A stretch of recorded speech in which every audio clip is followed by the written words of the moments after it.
This video is regarding HP Envy Photo 6234 printer. I'm going to show you how to replace or install the new ink cartridges. First step is to switch on the printer and open the ink cartridge chamber. So this door will hold itself and ink cartridge chamber is here.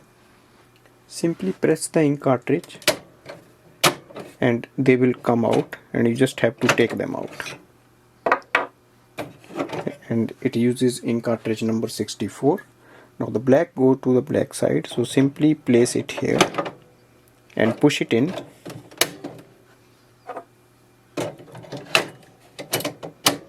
You will see they lock itself. Press the ink cartridge chamber door, let it close, and you can go to the display panel and see if ink cartridges are installed properly, and then you can start using it. Thanks for watching.